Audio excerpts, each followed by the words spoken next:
The Shoemaker and the Elves.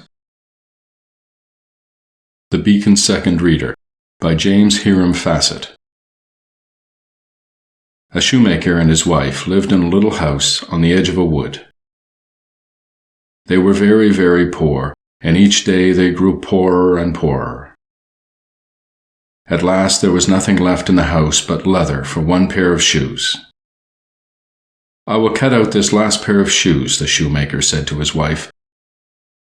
"Tomorrow I will sew them and peg them." So he cut out the leather and left it on his bench.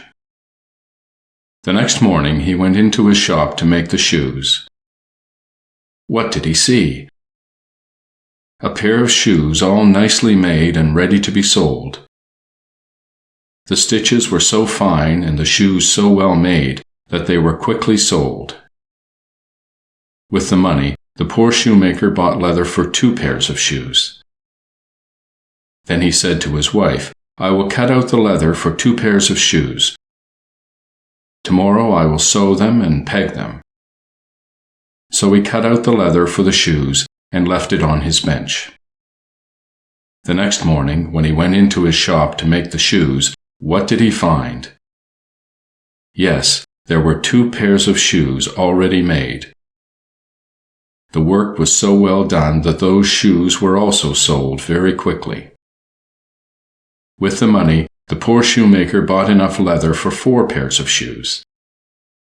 Those he also cut out and left upon his bench. The next morning he found 4 pairs of beautiful shoes, all well made. And so it went on and on.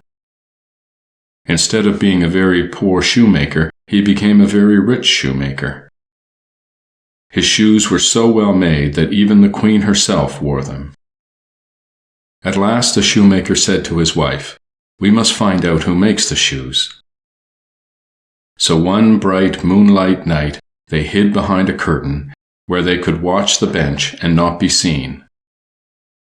Just on the stroke of midnight, 2 little elves jumped through the window. They went skipping and dancing up to the bench. Sitting cross-legged, they took up the leather and began to work. How their needles flew back and forth, back and forth. How their little hammers beat, rap-a-tap-tap, rap-a-tap-tap. Almost before the shoemaker and his wife could think, the work was all done. The tiny elves ran about, skipping and dancing, skipping and dancing. Then whisk, quick as a wink, they were gone. The next morning the good shoemaker said to his wife, "What can we do for those dear little elves?" "I should like very much to make some clothes for them," said his wife. "They were almost naked." "If you will make their coats, I will make them some shoes," said the shoemaker. "Their little feet were bare." When the clothes and shoes were ready, they were put upon the bench. The shoemaker and his wife again hid behind the curtain. Just as before, when the clock struck 12, in jumped the tiny elves. They went skipping and dancing to their work. They saw the little coats, the tiny stockings, and the neat little shoes. They clapped their hands for joy. Then, slipping on their clothes, they skipped hand in hand out of the window. The shoemaker and his wife never saw the little elves again, but after that night, good luck seemed always to be with them.